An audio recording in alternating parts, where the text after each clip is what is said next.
اعوذ باللہ من الشیطان اللعین الرجیم بسم اللہ الرحمن الرحیم۔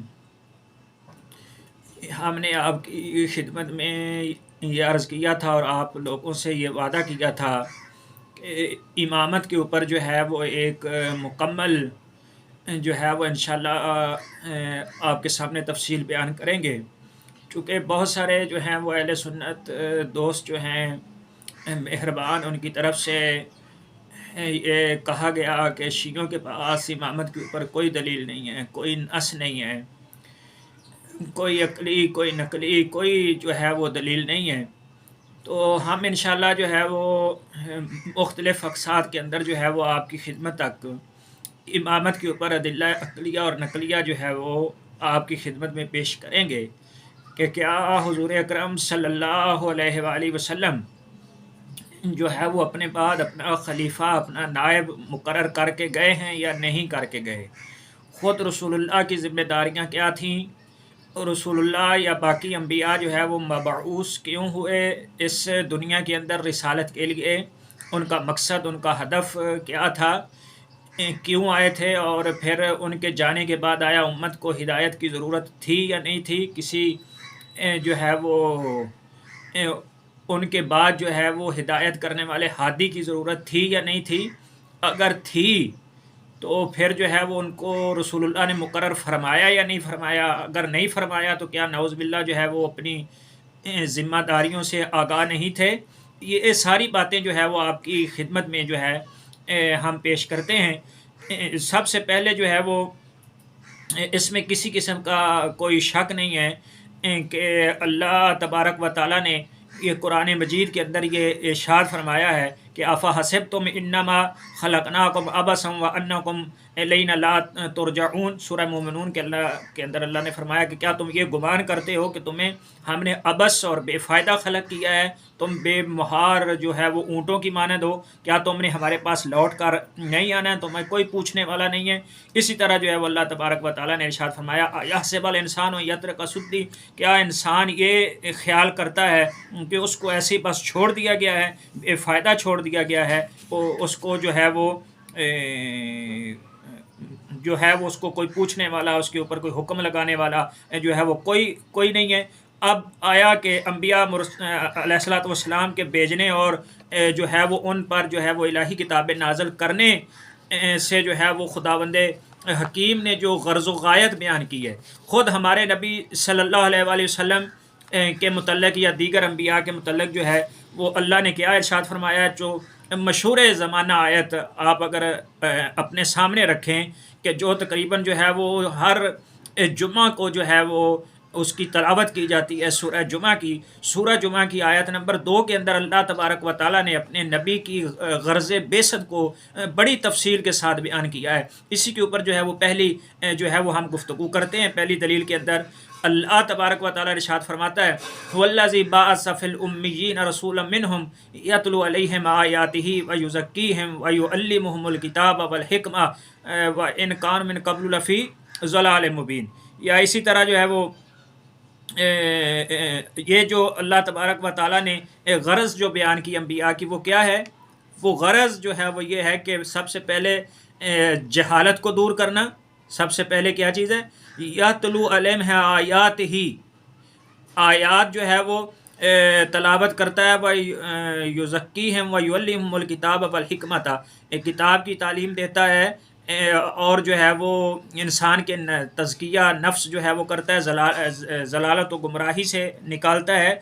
اور نفوس کی جو ہے وہ پاکیزگی کرتا ہے۔ تو اس پر جو ہے وہ مبنی عدل اور انصاف جو ہے وہ اجتماعی نظام الہی کو جو ہے وہ نافذ کرنا ہے۔ تو اب قابل غور امر جو ہے وہ یہ ہے کہ آیا ان تین چیزوں کی ضرورت فقط جو ہے وہ ان انبیاء کی زندگی میں تھی، کہ رسول اکرم صلی اللہ علیہ وآلہ وسلم کی زندگی میں جو انسان تھے فقط ان کو گمراہی سے نکالنے کی ضرورت تھی، انہی کو جو ہے وہ ان کے نفوس کو پاک کرنے کی ذمہ داری رسول اللہ صلی اللہ علیہ وآلہ وسلم کی تھی،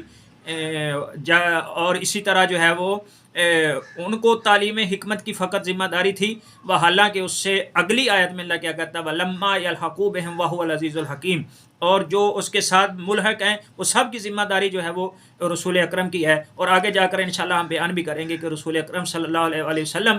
جو ہے وہ تا قیامت تک جو ہے وہ نبی ہیں. جس طرح تمام مسلمانوں کا عقیدہ ہے اسی طرح نہ صرف نبی ہیں، تمام عالمین کو وہ ڈرانے کے لیے نذیر بن کے اللہ تعالیٰ کی طرف سے آئے تھے. ان کے بعد نوع بشر جو ہے ان امور کی طرف محتاج ہے یا نہیں ہے؟ حضرت آدم سے لے کے حضرت عیسیٰ تک جب گزشتہ انبیاء کے حالات پر اگر انسان نظر دوڑائے ایک مسلمان تو بالکل یہ واضح ہے سب کے لیے کہ جو ہے وہ ان کے بعد بھی ان امور کی ضرورت باقی تھی. اسی وجہ سے ہر نبی نے اپنا خلیفہ، اپنا وصی، ہر نبی نے جو ہے وہ مقرر فرمایا ہے. ایک مسلمہ حقیقت ہے تمام مسلمانوں کے ہاں. اب دیکھنا ہم نے یہ ہے کہ آیا حضور اکرم صلی اللہ علیہ وآلہ وسلم کی تشریف آوری کے بعد جس طرح سلسلہ انبیاء ہمیشہ کے لیے ختم ہو گیا ہے، آیا اسی طرح سلسلہ اوصیاء بھی منقطع ہو گیا ہے؟ سلسلہ اوصیاء بھی ختم ہو چکا ہے اور تینوں غرضوں کی تکمیل جو ہے وہ ہو چکی ہے. اب جہالت و ضلالت اور گمراہی بالکل ختم ہو چکی ہے، لوگوں کے نفوس کا مکمل تزکیہ ہو چکا ہے تاکہ قیامت تک سارے جو ہے وہ بالکل پاک صاف جو ہے وہ ہو چکے ہیں. اب حدود شرعیہ کے اجراء، قوانین الہی کے نفاذ اور کسی دینی حکم کی ضرورت باقی نہیں رہی ہے. اگر چند منٹ تک غیر جانبداری کے ساتھ اگر آپ یہ سوچیں اور آپ اس کا جائزہ لیں تو آپ کا نفس بول بول کر، آپ کی عقل آپ کو جھنجھوڑ کر، آپ کے ذہن کو جو ہے وہ یہ خود یہ کہے گی اور آپ کو ماننا پڑے گا کہ اب بھی ان ساری چیزوں کی طرف انسان محتاج ہیں اور سب چیزوں کی ضرورت ہے. نفس کو پاکیزگی کی بھی ابھی تک ضرورت ہے اور تا قیامت رہے گی. اسی طرح ضلالت و گمراہی سے نکلنے کی بھی ضرورت ہے اور تا قیامت تک رہے گی. اور یہ ماننا پڑے گا کہ لوگوں کو امام کی ضرورت ہے. تھوڑی سی جو ہے وہ اس کو جو ہے وہ اس کا جائزہ لیتے ہیں. سب سے پہلے جو ہے وہ اس کے اوپر ہم جو ہے وہ بات کرتے ہیں کہ رسول اکرم صلی اللہ علیہ وآلہ وسلم کی غرض بعثت، جس کو اللہ تبارک و تعالیٰ نے دوسری جگہ پر یوں ارشاد فرمایا یخرجہم من الظلمات الی النور، یعنی یہ جو کفر کے اندھیرے ہیں، یہ جو ظلمت کفر ہے، یہ جو ظلمت شرک ہے، یہ جو ظلمت نفاق ہے، یہ جو ظلمت نفس کی بیماریاں ہیں، ان سے رسول اکرم صلی اللہ علیہ وآلہ وسلم کی ذمہ داری ہے کہ ان سے نکال کر ہدایت کی طرف لائے، نور کی طرف لائے، خدا کی طرف لائے. جو ہے وہ ان ساری ہدایت کی طرف جو ہے وہ رسول اکرم کی ذمہ داری ہے کہ ان کی طرف جو ہے وہ لے کر آئے. اس میں کوئی شک نہیں ہے کہ حضرت صلی اللہ علیہ وآلہ وسلم ایک ایسا مکمل قانون اور لائحہ حیات لے کر آئے کہ قیامت تک کے لیے اب اس میں کسی قسم کی جو ہے وہ کمی بیشی کی کوئی ضرورت جو ہے وہ نہیں ہے. اسی طرح وہ مکمل ایک قاعدہ، ایک قانون کلی جو ہے وہ اللہ تبارک و تعالیٰ نے جو ہے وہ نازل کر دیا قرآن مجید کی شکل میں. اس میں جو ہے وہ ہرگز کسی قسم کی ترمیم، کسی قسم کی تنسیخ کی کوئی گنجائش باقی نہیں ہے. طبیانا لکل شیء، اسی طرح وما فرطنا فی کتاب من شیء، کوئی چیز باقی نہیں ہے اس کتاب سے جو رہ گئی. لا رطب ولا یابس الا فی کتاب مبین. یہ قانون مکمل جو ہے وہ طور پر نمایاں خصوصیات کے ساتھ جو ہے وہ نازل ہوا. لیکن واضح ہے کہ یہ قانون، اس کے جو ہے وہ قواعد کا جاری کرنا اور کلیات رموز کی طرف جو ہے وہ اس کو سمجھنا، یہ ہر ایک کے لیے کیا سب کے لیے ایک جیسا ہے، سب کے لیے واضح ہے. سب جو ہے وہ اس کو جو ہے وہ سمجھ سکتے ہیں. جبکہ اللہ تبارک و تعالیٰ ارشاد فرماتا ہے منہم آیات محکمات ہن ام الکتاب وآخر متشابہات، کہ کچھ اس میں احکام جو ہے وہ قرآن مجید کی آیات محکم ہیں اور کچھ اس کے اندر جو ہے وہ متشابہ ہیں. اور پھر فرمایا انزلنا الیک الکتاب لیتبین الناس ما نزل علیہم، اے رسول ہم نے تم پر اس کتاب کو اس لیے نازل کیا ہے کہ تم بیان کرو کہ ان کی جو ہے وہ طرف کیا نازل کیا گیا ہے. اب دیکھنا یہ ہے کہ آیا قیامت تک کے لیے تمام ضروریات انسانی کو تفصیلی طور پر ہر فرد کے لیے رسول اللہ نے یہ سب کچھ بیان کر دیا، یا کچھ امور تشنہ رہ گئے ہیں؟ جس شخص کو تاریخ اسلام کی الف بے کا بھی پتہ ہے، حضرت کی زندگی اس سے جو ہے وہ واقفیت رکھتا ہے، وہ اس پر حقیقت یہ مخفی نہیں ہے کہ حضرت کی کل مدت بعثت کتنی ہے، 23 سال. 23 سال مدت بعثت ہے، ان 23 سال میں سے 13 سال حضور اکرم صلی اللہ علیہ وآلہ وسلم نے مکہ کے اندر گزارے، 13 سال مکہ میں صعوبتوں میں گزارے، وہاں پر تو جو ہے وہ رسول اللہ کی تبلیغ کا کوئی موقع ہی نہیں تھا۔ اس کے بعد جب ہجرت کی تو 10 سال جو ہے وہ رسول اکرم صلی اللہ علیہ وآلہ وسلم نے مدینہ منورہ میں گزارے، اور اس کے بعد جو ہے وہ اللہ تعالیٰ کی بارگاہ میں چلے گئے۔ ان 10 سالوں میں بھی کیا ہوا؟ ان 10 سالوں میں بھی حضور اکرم صلی اللہ علیہ وآلہ وسلم کی دفاعی زندگی گزری، جنگیں ہوتی رہی، اتنی جنگیں ہوئی، کسی وقت جو ہے وہ رسول اکرم صلی اللہ علیہ وآلہ وسلم کو اس میں اطمینان، سکون نفس جو ہے میسر نہیں آیا۔ ہر وقت جو ہے وہ کما حق ہو دین کی جو ہے وہ اس کو پھیلانا یا اس کی پوری اس طرح کی جو ہے وہ نہیں ہو سکی۔ تو اس کو اگر آپ دیکھتے رہیں تو داخلی خارجی ہر طرف سے مفسدین نے آن حضرت صلی اللہ علیہ وآلہ وسلم کو سکھ کا سانس جو ہے وہ نہیں لینے دیا۔ ان حالات کے پیش نظر ضرورت تھی، اور سخت ضرورت تھی، کہ حضرت صلی اللہ علیہ وآلہ وسلم ان باقی ماندہ اسرار و حقائق کو ایک شخص کے سپرد فرما کر اس کو اپنا جانشین مقرر کریں، کہ جو تمام اسرار نبوت و علوم نبویہ اور تمام جو ہے وہ مقاصد الہیہ، اسرار الہیہ اور قرآنی آیات، تمام وہ مبہمات ہوں، وہ مجملات ہوں، وہ متشابہات ہوں، وہ محکمات ہوں، ان تمام سے جو ہے وہ کیا اس کو جانتا ہو، اس کا عالم ہو، اور موضوعات خارجیات جو ہے اور اس کے داخلیہ تمام سے جو ہے وہ واقف ہو اور اس کا عارف ہو۔ حضرت صلی اللہ علیہ وسلم کا فرض تھا کہ اپنے ہین حیات میں مکمل طور پر اس کا تعارف کروا دے، تاکہ اس کے بعد مسلمان جو ہے اس غرض کی تکمیل میں اس کی طرف جو ہے وہ رجوع کر سکے۔ اگر حضرت ایسا نہ کریں تو آپ کی غرض بعثت رائے گاہ چلی جائے گی۔ عقل جو ہے یہ کہہ رہی، حالانکہ کوئی عقل مند دور اندیش آدمی اس طرح کا کام نہیں کر سکتا کہ اپنی ساری محنت جو ہے وہ اس طرح چھوڑ کے چلا جائے کہ حکیم مطلق جو ہے وہ حضور اکرم صلی اللہ علیہ وآلہ وسلم جو اس عالمین کا بشیر و نذیر بن کر آیا ہے، وہ اس طرح کا جو ہے وہ اس سے کام سرزد ہو۔ اب دیکھیں کہ رسول اکرم کی دوسری غرض بعثت کیا ہے۔ دوسری غرض بعثت جو ہے وہ واضح ہے کہ حضرت صلی اللہ علیہ وآلہ وسلم کی نبوت رسالت کے حدود جو ہیں قیامت کے ساتھ متصل ہیں، اور بدیہی ہے کہ تمام افراد امت حضرت کے ہین حیات میں مجتمع تو نہیں تھے، بلکہ حسب اقتضاء مشیت ایزدی ان کا یکے بعد دیگرے جو ہے وہ آنا ضروری ہے، تا قیامت تک جو ہے وہ انسان آتے رہیں گے جب تک قیامت نہیں آ جاتی۔ اور جو لوگ آپ کے عہد کے اندر جو ہے وہ موجود تھے، وہ بھی تمام آپ کے بعد ان کو بھی جو ہے وہ ان کو بھی تربیت کی جو ہے وہ ضرورت باقی تھی اور باقی ہے، اسی طرح محتاج تھے جس طرح رسول اکرم صلی اللہ علیہ وآلہ وسلم کی زندگی میں جو ہے وہ محتاج تھے۔ اگر تمام روئے زمین پر فقط 2 شخص بھی باقی رہ جائیں تو اس کے بارے میں بھی حدیث ہے کہ جو ہے وہ اگر 2 بھی ہوں، لو یبقى علی وجہ الارض الا رجلان لکان احدہما الحجہ، اصول کافی کی یہ جو حدیث ہے، تو ان میں سے ضرور ایک اللہ تعالیٰ کی جو ہے وہ حجت ہوگی۔ تو دوسری غرض بعثت جس طرح حضرت صلی اللہ علیہ وسلم کے دور حیات میں تھی، اسی طرح جو ہے وہ ان کے بعد بھی دستور جو ہے وہ باقی ہے۔ لہٰذا جس طرح حضرت جو ہے وہ اس وقت اللہ تعالیٰ کی جانب سے ایک مربی و کامل جو ہے وہ مربی کی طرح جو ہے وہ ان کی ضرورت تھی حضور کی زندگی میں، اسی طرح آپ کے بعد بھی جو ہے وہ لوگوں کو ایک کامل ایک مربی کی ضرورت ہے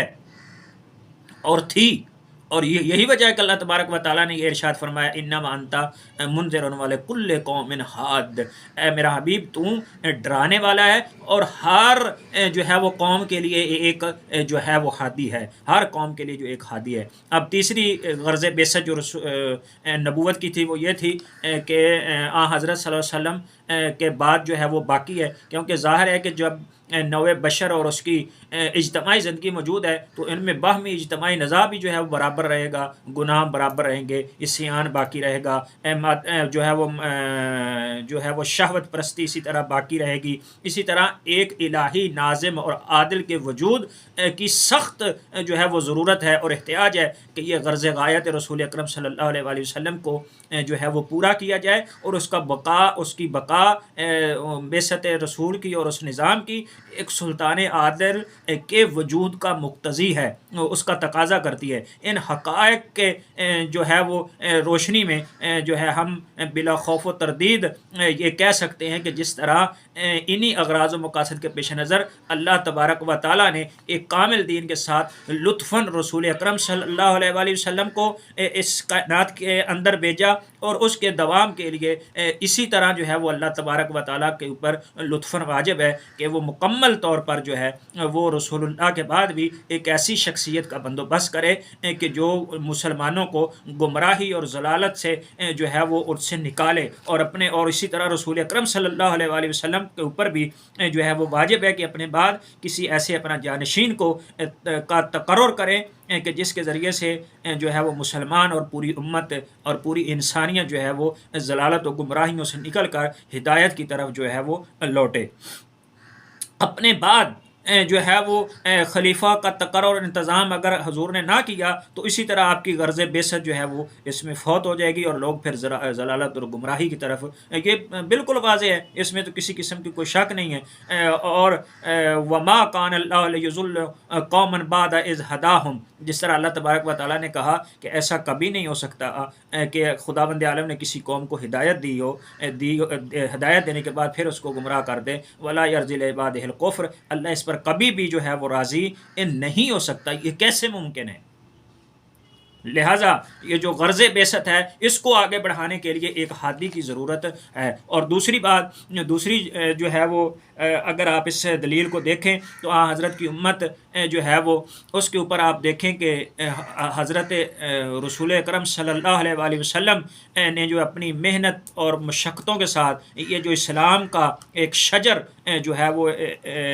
اس کے اندر جو ہے وہ پیدا فرمایا،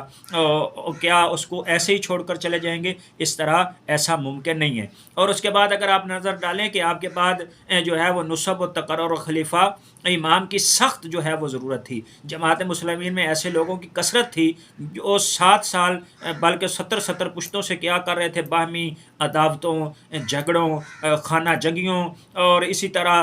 جو ہے وہ اس کے اندر وہ پڑے ہوئے تھے، اور بالاتفاق جو ہے وہ اور اس کے بعد جو ہے وہ آ کر اسلامی پرچم کے نیچے جمع ہوئے، جس کے پھریرے پر انما المؤمنون اخوہ کا جو ہے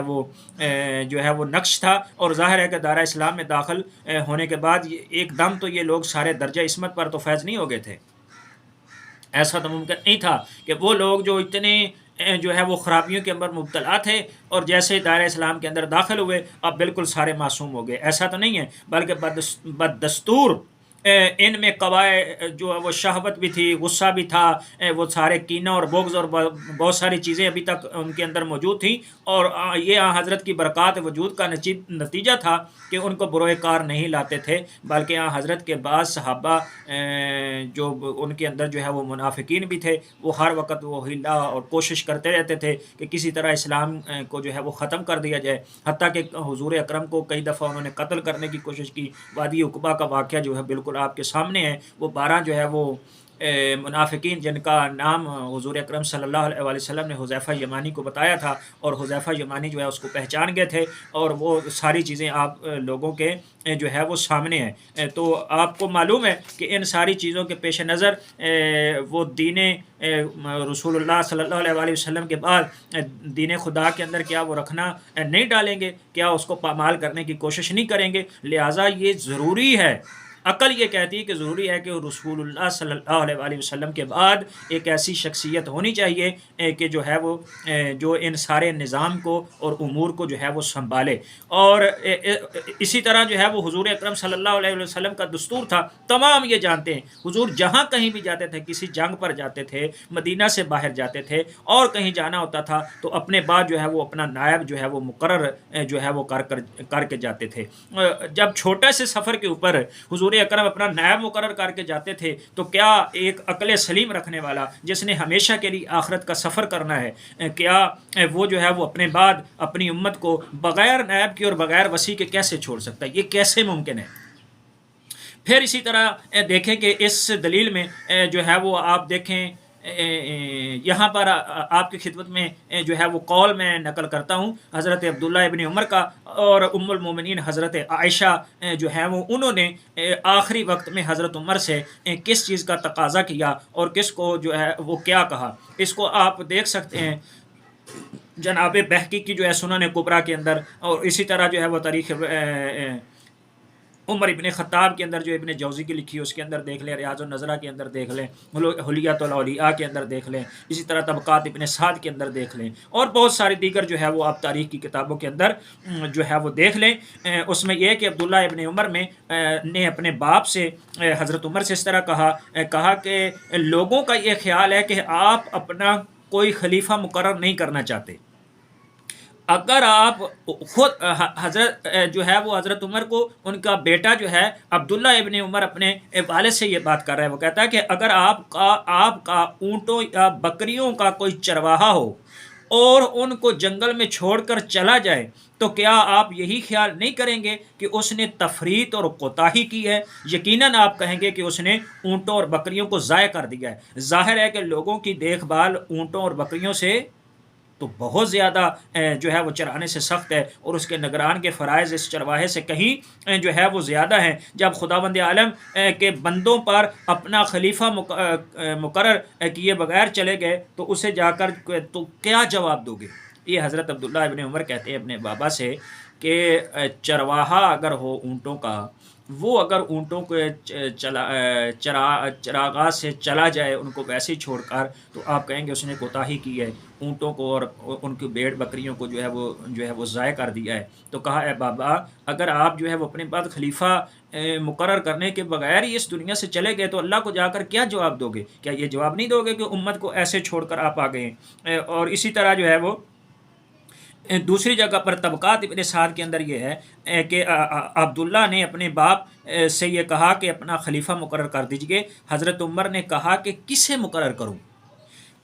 ابن عمر نے کہا کہ کوشش کرو، تم ان کے خدا تو نہیں ہو، تمہارا کام تو کوشش کرنا ہے، یعنی جس کو مناسب سمجھو مقرر کر دو۔ آپ جو ہے وہ غور نہیں کرتے کہ اگر آپ اپنی زمین کے منتظم کو بلوا بھیجیں تو آپ اس بات کو پسند نہیں کریں گے کہ وہ اپنے واپس جانے تک اپنا کوئی نائب مقرر کر آئے۔ تو حضرت عمر کہنے لگے البتہ مجھے یہی پسند ہے کہ وہ اپنا نائب مقرر کر کے آئے۔ تو اب ابن عمر نے یہ کہا اگر آپ اپنی بکریوں کے چرواہے کو بلا بھیجیں تو کیا وہ آپ اس امر کو دوست نہیں رکھتے کہ وہ اپنے واپس جانے تک کسی آدمی کو اپنا قائم مقام مقرر کر کے آئے تاکہ اس کی بکریاں جو ہے وہ بیڑیوں سے اور دیگر چیزوں سے ضائع نہ ہو جائیں؟ تو عمر نے کہا کہ بے شک میں ایسا ہی چاہتا ہوں۔ تو اس وقت عبداللہ ابن عمر نے یہ کہا کہ آپ امت محمدیہ کو ایک رائی اور چرواہے کے بغیر جو ہے وہ چھوڑ کر جانا چاہ رہے ہیں؟ یہ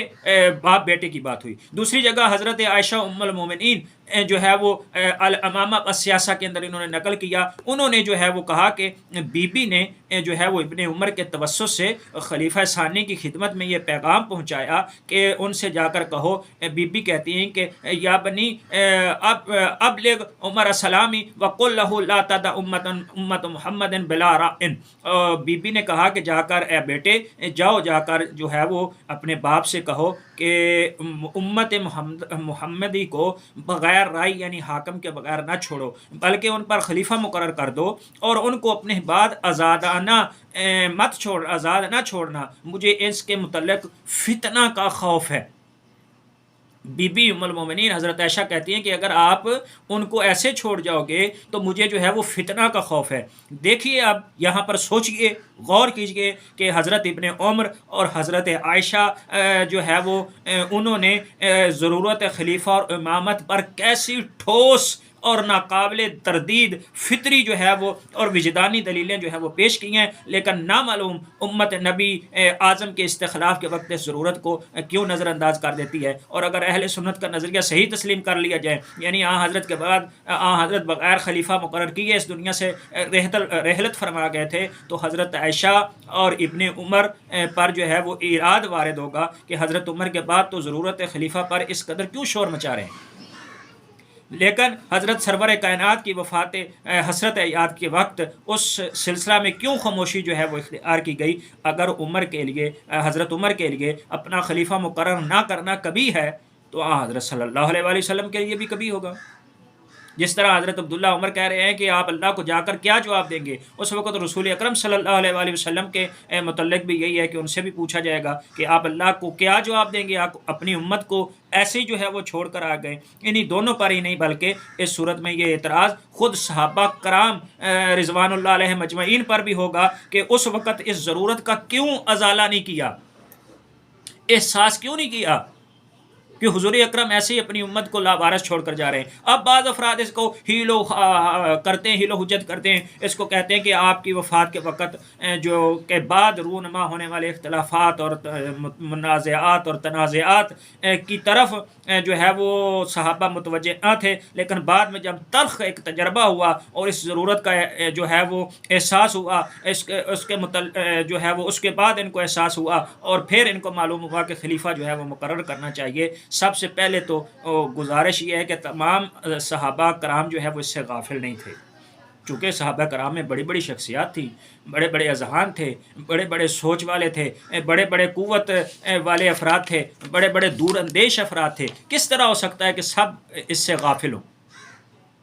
دوسرے نمبر پر اگر یہ سمجھ لیا جائے کہ جو ہے وہ یہ غافل تھے، تمام صحابہ کرام ایک دفعہ یہ سمجھ لیا جائے غافل تھے، ان کو بالکل پتہ نہیں چلا، ان کو محسوس ہی نہیں ہوا کہ اس کی اتنی ضرورت ہے. اس کے بعد تلخ جب تجربہ ہوا، اس کے بعد جب تنازعات نے جو ہے وہ سر اٹھایا، اس کے بعد جو ہے وہ پتہ چلا کہ خلیفہ کی ضرورت جو ہے وہ بہت ضروری ہے. یہ تو سوچا جا سکتا ہے، یہ تو سمجھا جا سکتا ہے کہ صحابہ کرام کو پتہ نہ چلا، وہ عام انسان تھے، مگر کیا الیاذ باللہ اللہ کو بھی پتہ نہیں تھا؟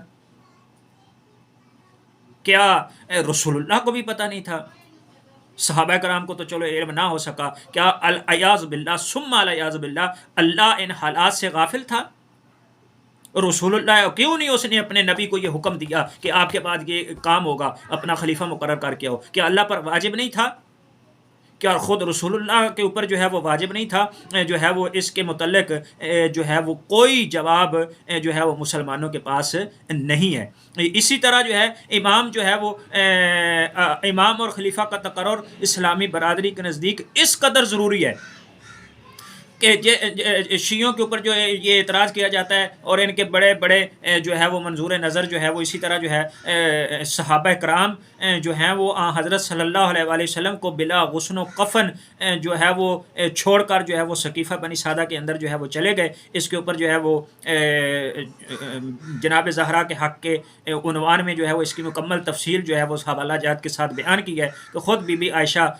جو ہے وہ ام المومنین یہ بیان کرتی ہیں کہ ہمیں بدھ والے دن پتہ چلا، اور اسی طرح جو ہے جناب عروہ ابن زبیر جو ہے وہ کہتے ہیں کہ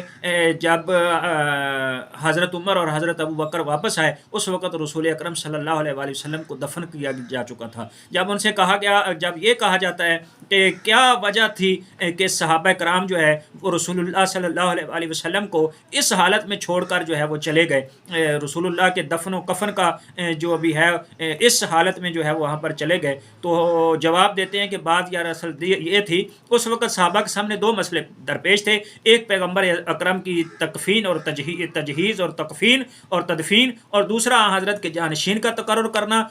جو ہے وہ یہ تھا. دوسرا مسئلہ اس قدر اہم تھا کہ رسول اللہ کے دفن و کفن کو تو چھوڑا جا سکتا تھا، مگر امت رسول کو خلیفہ اور امام کے بغیر ایک لحظہ کے لیے بھی نہیں چھوڑا جا سکتا تھا، چونکہ حضور اکرم صلی اللہ علیہ وآلہ وسلم کا یہ واضح اور قطعی یہ فرمان گرامی ہے کہ من مات ولم یعرف امام زمانہ ہی مات میتۃ جاہلیہ، کہ جو بھی امام زمانہ کی معرفت کے بغیر مر گیا وہ جاہل نہیں، جاہلیت کفر و شرک کی موت مرے گا. لہٰذا یہ کہتے ہیں جو ہے وہ اس وقت واجب تھا کہ سب سے پہلے امت کے لیے ایک امام کو چنا جائے، امت کے لیے جو ہے وہ ایک خلیفہ کو چنا جائے. میں کہتا ہوں کہ اگر یہی آپ کہتے ہیں، جس طرح صحیح بخاری کی تمام صحیح اسناد کے ساتھ آپ کے ہاں احادیث وارد ہیں، امام بخاری نے نقل کی، دیگر جو ہے وہ جناب زہرا کے حق کے اندر اس کو میں بیان کر چکا ہوں ایک ایک حوالے کے ساتھ. آپ یہ فرمائیں کہ رسول اکرم صلی اللہ علیہ وآلہ وسلم کی دختر نیک اختر سیدۃ النساء العالمین جو ہے وہ اس بات سے واقف تھیں یا نہیں تھیں؟ من مات ولم یعرف امام زمانہ ہی مات میتۃ جاہلیہ، وہ اپنے وقت کے امام کو جانتی تھیں یا نہیں پہچانتی تھیں؟ اگر پہچانتی تھیں تو پھر تو وہ آپ کی بخاری چیخ چیخ کر یہ کہہ رہی ہے کہ نبی کی بیٹی جو ہے وہ حضرت ابو بکر کے ساتھ تا مرغ وقت تک بالکل انہوں نے کلام نہیں کیا. دو باتیں ماننی پڑیں گی اب آپ کو. یا تو نعوذ باللہ جو ہے اگر جرت ہے جو تو یہ کہیں کہ جو ہے وہ رسول کی بیٹی امام کی معرفت کے بغیر اس دنیا سے چلی گئی، یا یہ کہیں کہ جو ہے وہ جناب سیدہ رسول کی بیٹی ان کو امام تسلیم نہیں کرتی تھی. ان کے علاوہ اور کوئی آپ کی پاس جو ہے وہ چارہ جو ہے وہ نہیں ہے. اور یہ معلوم ہے کہ سوموار والے دن جو ہے وہ رسول اکرم صلی اللہ علیہ وآلہ وسلم جو ہے ان کی رحلت ہوئی، اور یہ 2 دن وہاں پر ثقیفہ بنو سعدہ کے اندر رہے، اور اس کے بعد جو ہے وہ تیسرے دن جو ہے وہ آئے جب بدھ والے دن، تو اس کے اندر جو ہے وہ آپ سب کو علم ہے. اسی طرح جو ہے وہ اگلی جو ہے وہ آپ کے دلیل آپ کی خدمت میں رکھوں، اور پھر انشاءاللہ جو ہے وہ اس کے بعد باقی دلیلیں جو ہے آپ کی خدمت میں پیش کروں گا. آپ دیکھیں کہ متفق حدیث عن حضرت صلی اللہ علیہ وآلہ وسلم کی ستفترق امتی علی 73 فرقہ کلھا فی النار الا واحدۃ منھا ناجیہ. حضور نے فرمایا میری امت کے 73 گروہ ہو جائیں گے، سوائے ایک گروہ کے باقی تمام کے تمام جو ہے وہ جہنم میں چلے جائیں گے. جس نبی کی شفقت اور رافت کا یہ عالم ہو کہ خود اللہ تبارک و تعالی خبیر علیم جو ہے وہ اس کے بارے میں یہ خبر دے کہ حریص علیکم وبالمؤمنین رؤوف الرحیم، کہ وہ اپنے جو ہے وہ مومنین کے اوپر بالکل جو ہے وہ ان کو تکلیف برداشت نہیں کرتے تھے، ان کے لیے رؤوف و رحیم تھے. اس کے متعلق یہ کیسے باور کیا جا سکتا ہے کہ ہمیں آنے والے فتنہ فساد افتراق اور اشتقاق کی خبر تو دیں، اور یہ تو بتائیں کہ میری امت کے 73 فرقے ہو جائیں گے، یہ تو بتائیں کہ اتنا فتنہ برپا ہو جائے گا، مگر اس کی بچاؤ کا کوئی بھی جو ہے وہ تدبیر نہ بتائیں، اس کے بچاؤ کا کچھ بھی نہ بتائیں، کوئی بھی نہ بتائے کہ اس کا ذریعہ کیا ہے، اس سے بچنے کا کیا ہے، امت اکٹھی کہاں ہو سکتی ہے، یہ نہ بتائیں. یہ کس طرح ممکن ہو سکتا ہے؟ وہ حکیم و شفیق امت جس نے اپنے اور اپنے یار و انصار کے مقدس خون سے شجر اسلام کو سینچا ہو، اس کی تربیت میں اس قدر مصائب و شدائد برداشت کیے ہوں اور بے ساختہ کہہ اٹھے ہوں کہ ما اوذیہ نبی کما اوذی، تو کسی نبی کو اتنی اذیت نہیں دی گئی جتنی مجھے اذیت دی گئی. کیا یہ ممکن تھا کہ جس اس شجرہ اسلام کو پھلنے پھولنے کا وقت آئے اس کو مربی اور محافظ اور جو ہے وہ رفیق اعلیٰ میں اس کو جو ہے وہ اس مربی کو بلا لیا جائے، اور یہ حضرت دبے پاؤں بغیر کسی محافظ اور نگران کے جو ہے وہ مقرر کیے جو ہے وہ یہاں سے چلا جائیں، اور اس پر ترہ یہ کہ امت کو آنے والے مصائب و آلام کی خبر بھی دے چکے ہوں، یہ بتا بھی چکے ہوں کہ یہ ہوگا میرے بعد. میری امت جو ہے وہ دوسری حدیث میں النال و بالنال، جس طرح جوتا جوتے کے برابر ہوتا ہے، مثل ہوتا ہے، اسی طرح میری امت بعین ہی یہودیوں اور عیسائیوں کے جو ہے وہ اس کے ڈگر کے اوپر جو ہے وہ جائے گی. اس قدر سارا کچھ بیان کرنے کے باوجود کیا یہ سوچا جا سکتا ہے، کیا یہ ممکن ہے کہ جو ہے وہ رسول اکرم صلی اللہ علیہ وآلہ وسلم جو ہے وہ اپنا نائب اور مقرر کرنے کے بعد اس فتنے کو ختم کرنے کے لیے کوئی بھی جو ہے وہ بندوبست جو ہے وہ کر کے نہ جائے؟ کیا ایسا کرنے میں آپ کی رافت و رحمت پر حرف نہیں آئے گا؟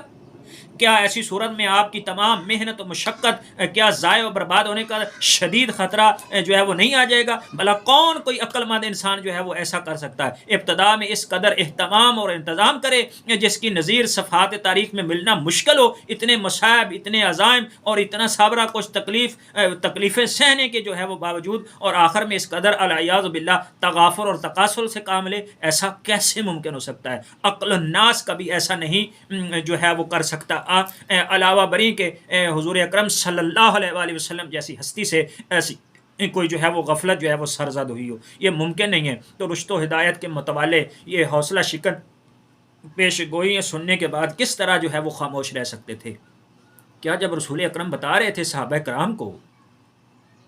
کہ میرے بعد یہ ہوگا، میرے بعد یوں ہوگا، میرے بعد اتنے فتنے ہو جائیں گے، میرے بعد قوم 73 فرقوں میں بٹ جائے گی، کیا کسی صحابی نے رسول اللہ سے نہیں پوچھا کہ اس وقت ہم کیا کریں؟ کیا رسول اکرم نے خود بھی کچھ نہیں بتایا؟ یہ کیسے ممکن ہے عقل کسی کی یہ مان سکتی ہیں؟ انہوں نے بھی آنے والے حوادث اختلاف سے بچنے کے لیے کوئی مناسب تدبیر بھی آپ سے دریافت نہ کی ہو، اور اسی طرح جو ہے سکوت سے اور خاموشی سے بالکل سارے چپ ہوں اور معرض خطر میں پڑی ہوئی ہو پوری قوم اور ملت، اور وہ صحابہ کرام بالکل خاموش ہوں۔ حقیقت یہ ہے کہ پیغمبر اسلام نے اپنے فرض منصبی کی ادائیگی میں کوئی کوتاہی نہیں برتی، بلکہ اس فرض شناس رسول نے بطریق احسن اس فریضہ کو انجام دیا، اور حضرت صلی اللہ علیہ وآلہ وسلم ہمیشہ مختلف عناوین سے ضلالت و گمراہی کے آنے والے طوفان سے بچاؤ کی تدابیر سے امت کو آگاہ فرماتے تھے، اور کبھی حضور اکرم صلی اللہ علیہ وآلہ وسلم نے جو ہے وہ یہ فرمایا کہ مثل اہل بیتی کمثل سفینۃ نوح من راکبھا نجا ومن تخلف عنھا غرق وہوا۔ کبھی فرماتے کہ مثل اہل بیتی مثل باب حتہ فی بنی اسرائیل من دخلھا کان آمنا۔ کبھی یہ فرماتے انی تارک فیکم الثقلین کتاب اللہ و عترۃ اہل بیتی، حتیٰ کہ جب تک اس فریضہ کی ادائیگی سے سبق دوش نہیں ہوئے تکمیل دین و اتمام نعمت کا تغمہ بھی حضور کو نہیں ملا، اور اپنی خلافت و وصایت کا جو ہے وہ فقط قولی اعلان نہیں بلکہ عملی نمونہ جب تک اپنا نائب و خلیفہ کا ہاتھ پکڑ کے پورے 1.25 مجمع کے سامنے حضور نے یہ جو ہے وہ ہاتھوں پر اٹھا کے مولا علی علیہ السلام کو یعنی فرمایا من کنت مولا ہو فہذا علی مولا، اس وقت تک جو ہے وہ آیت تکمیل نہیں آئی، مگر جب یہ کہا اعلان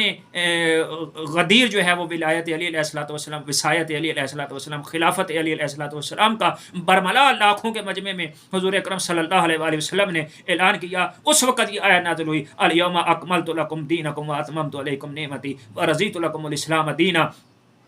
پہلے اللہ راضی نہیں ہوا اس دین کے اوپر، پہلے نماز پہنچ چکی تھی، روزہ پہنچ چکا تھا، حج پہنچ چکا تھا، سارا کچھ پہنچ چکا تھا، مگر اللہ اس دین پر راضی نہیں تھا، اللہ اس دین کو کامل نہیں سمجھتا تھا۔ کیوں کامل نہیں سمجھتا تھا؟ چونکہ اس دین نے تا قیامت تک جانا تھا، اس دین نے تا آخر تک رہنا تھا، اس وجہ سے اللہ اس وقت جو ہے وہ اپنے نبی سے راضی ہوا، اللہ نے اس وقت اپنے نبی کے دین کو کامل کیا جب اللہ کے رسول نے اپنا نائب مقرر کر دیا کہ میرے بعد جو ہے وہ امت کے اندر یہ وہ شخصیت ہیں کہ جو کامل شخصیت ہیں، کہ جس پر جو ہے وہ ایمان لانے کے بعد، جس کو میرا نائب ماننے کے بعد، جس کو میرا خلیفہ سمجھنے کے بعد جو ہے وہ امت کبھی گمراہ نہیں ہوگی۔ کہا انی تارک فیکم الثقلین کتاب اللہ و عترتی، ان کے دامن کو تھامے رہو گے تو کبھی جو ہے وہ تم گمراہ نہیں ہوگے۔ کبھی جو ہے وہ کہا کہ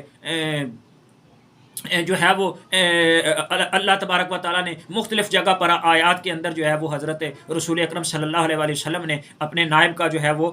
تعارف جو ہے وہ مسلمانوں کو کروایا۔ اسی طرح جو ہے جو خوارزمی ہیں، علامہ خوارزمی اہل سنت کے، انہوں نے جو ہے وہ 3 طرق سے یہ روایت جو ہے وہ نقل فرمائی اور مسلمانوں تک جو اس امانت کو پہنچایا۔ ایک جو ہے وہ اس کے راوی حضرت جو ہے وہ عمر ابن خطاب ہے، دوسرے حضرت ابو سعید خدری ہے، تیسرے جو ہیں وہ خود حضرت علی علیہ السلام ہیں۔ وہ کہتے ہیں کہ حضرت عمر ابن خطاب کہتے ہیں کہ میں نے رسول اکرم صلی اللہ علیہ وآلہ وسلم سے سنا، سمیت عن رسول اللہ یقول، کہ آپ فرما رہے تھے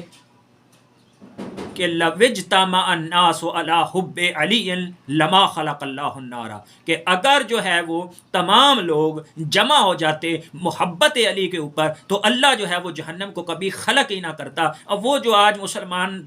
مسلمان وہ کسی بھی فرقہ سے، کسی بھی مذہب سے ان کا تعلق ہو، کسی بھی جو ہے وہ مسلک سے ان کا تعلق ہو، وہ سنی ہوں، وہ شیعہ ہوں، وہ وہابی ہوں، وہ دیوبندی ہوں، وہ جو بھی ہوں، سب جو ہے وہ کہتے ہیں، سب جو ہے وہ یہی کہتے ہیں کہ جو ہے وہ تفرقہ نہ پھیلاؤ، سب اکٹھے ہو جاؤ، سب یہی کہتے ہیں اکٹھے ہو جاؤ، مگر وہ اکٹھے ہونے کی جگہ کیا ہے وہ کوئی نہیں بتاتے۔ وہ اللہ کی رسی کیا ہے؟ اللہ کے نبی نے یہ بتایا کہ وہ اللہ کی رسی علی ابن ابی طالب ہے، وہاں پر ہم سب مسلمانوں نے اکٹھے ہونا ہے۔ انشاءاللہ تعالیٰ جو ہے وہ اللہ تبارک و تعالیٰ ہم تمام مسلمانوں کو ہدایت فرمائے اور ہمیں جو ہے وہ رسول اکرم صلی اللہ علیہ وآلہ وسلم کے بتائے ہوئے اس مرکز کے اوپر جو ہے وہ جمع ہونے کی توفیق عطا فرمائے۔ وما علینا الا البلاغ المبین۔